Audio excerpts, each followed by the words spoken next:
Assalamualaikum warahmatullahi wabarakatuh. Waalaikumsalam warahmatullahi wabarakatuh. Kami dari kelompok 2 akan mempresentasikan AIK yang berjudul tentang makalah ibadah sholat. Yang pertama akan disampaikan oleh saya sendiri tentang pengertian sholat.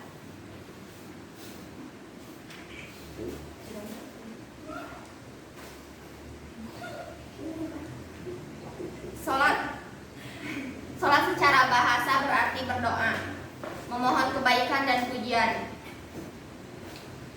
Dalam kajian tasawuf secara umum ada 2 makna sufistik sholat. Yang pertama, sholat itu adalah mi'raj, artinya mendaki, taraki menuju Allah. Dan setiap kali hamba Tuhan akan mendaki atau mi'raj, pada saat itu Tuhan akan turun. Misalnya bagi orang yang sholat tetapi sholat itu tidak pernah mengangkatnya, maka sholat itu diragukan.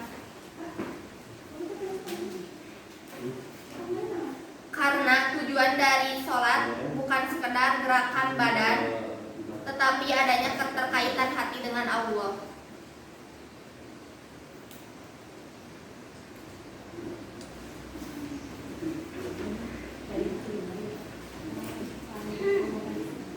Yang kedua, hakikat sholat.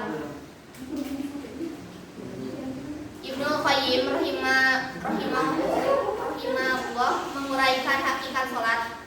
Tidak dapat diragukan bahwa sholat merupakan perkara yang sangat menggembirakan hati bagi orang-orang yang mencintainya dan merupakan kenikmatan ruh bagi orang-orang yang mengesahkan Allah.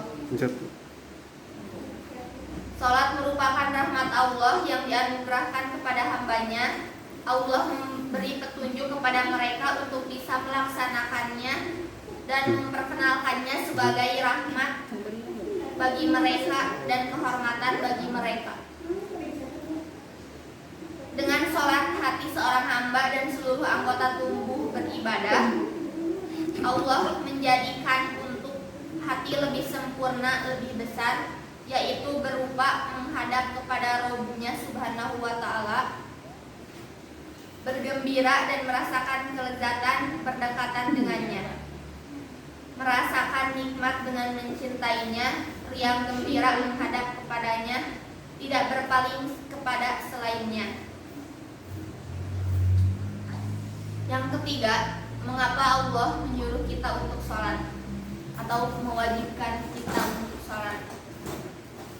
Allah Subhanahu wa ta'ala berfirman dalam surat At-Takawusar ayat 2 yang artinya, maka dirikanlah sholat karena Tuhanmu dan berkorbanlah.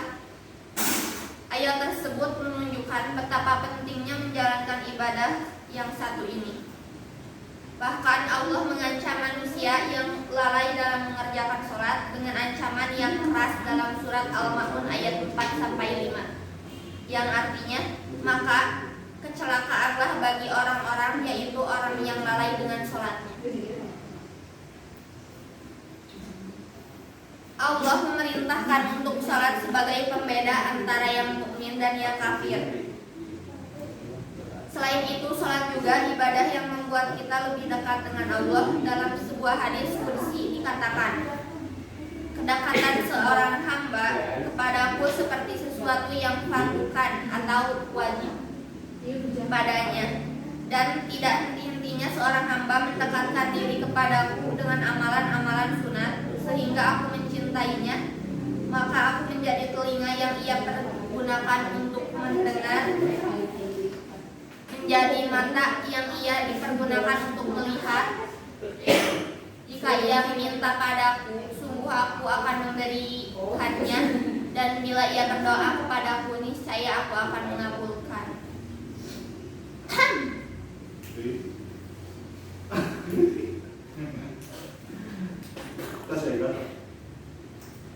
Sholat menjadi benteng yang menjaga diri kita dari perbuatan keji dan maksiat. Hal ini disebutkan dalam Al-Ankabut ayat 45. Bacalah apa yang telah diwahyukan kepadamu, yaitu Alkitab atau Al-Quran, dan dirikanlah sholat. Dan dan mengingat Allah atau sholat adalah lebih besar keutamaannya dari ibadah-ibadah yang lain. Dan Allah mengetahui apa yang kamu kerjakan. Sholat merupakan sesuatu sebagai umat Islam yang mengingat adanya Allah. Yang selanjutnya, tujuan sholat akan disampaikan oleh Aherdian. Waktu dan tempat saya persilakan.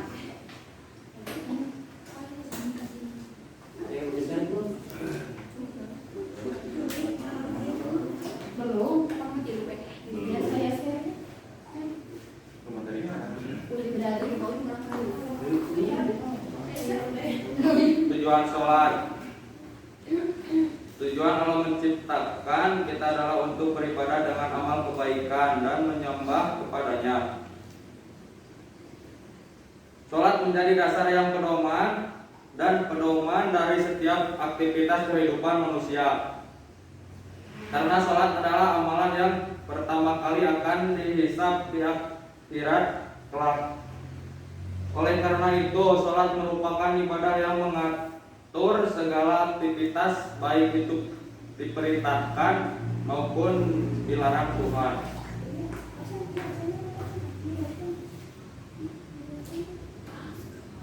Fungsi sholat. Fungsi sholat itu diantaranya adalah sebagai tiang agama. Tidak hanya sebagai tiang agama, sholat juga yang pertama kali dihisab di akhirat. Menurut penelitian tersebut, ketika kita sujud dan ruku dalam sholat, suplai oksigen menuju otak itu akan maksimal. Oleh karena maksimalnya suplai oksigen menuju otak menjadikan peredaran darah menuju otak menjadi maksimal pula. Maka kalau ada orang sholat yang tidak pintar dan cerdas, berarti ada yang salah dalam menggerakkan sholatnya. Akhlak dalam sholat.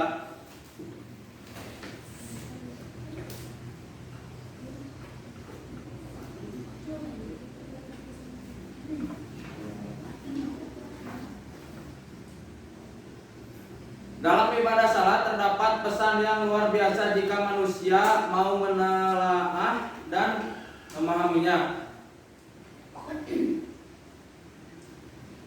Adapun pesan akhlak dalam salat yaitu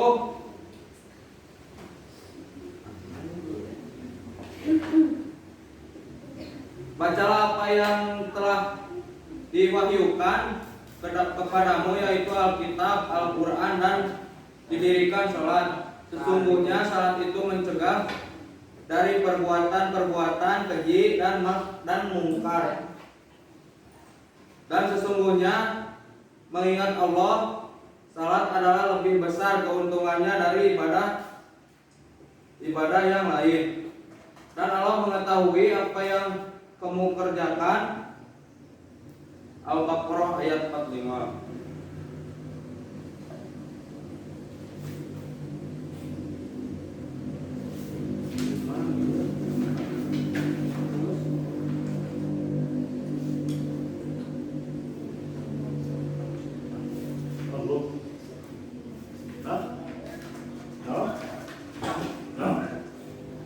Hikmah yang terkandung dalam salat. 1. Dapat mencerahkan wajah. 2. Menerangi hati. 3.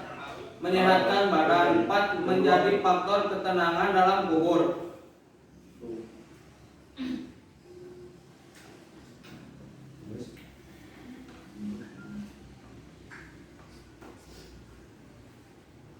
Yang selanjutnya akan dibacakan oleh Risa. Maka spiritual sholat itu mempunyai keterikatan manusia dengan Allah. Dengan sholat menyatakan langsung ada hubungan manusia atau hambanya dengan Allah. Dengan itu maka tercipta rasa aman, tenang, damai, indah, dan sejuk lapang dada seperti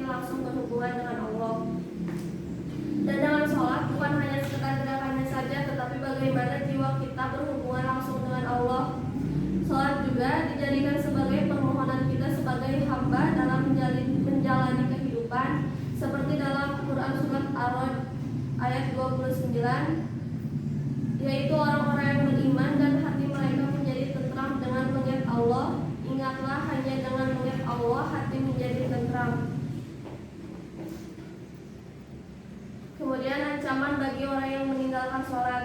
Yang pertama, mendapatkan kerugian dan kejelekan di hari kiamat, seperti dalam Quran surat Maryam ayat 59, maka datanglah sesudah mereka pengganti yang jelek yang menyia-nyiakan sholat dan memperturutkan hawa nafsunya, maka mereka kelak akan menemui kesesatan.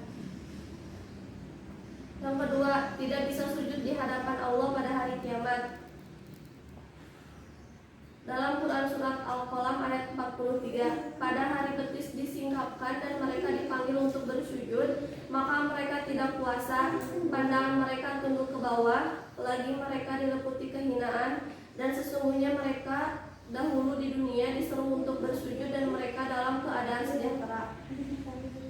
Yang ketiga, diancam dengan neraka Sakor.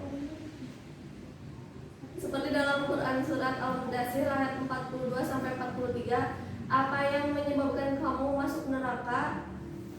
Mereka menjawab, dahulu kami tidak termasuk orang-orang yang melaksanakan sholat. Oleh karena itu Allah Ta'ala memberitakan bahwa meninggalkan sholat merupakan penyebab utama masuk neraka, dan termasuk juga di dalamnya orang-orang yang melaksanakan sholat namun lalai dari sholatnya mendapatkan kecelakaan yang besar.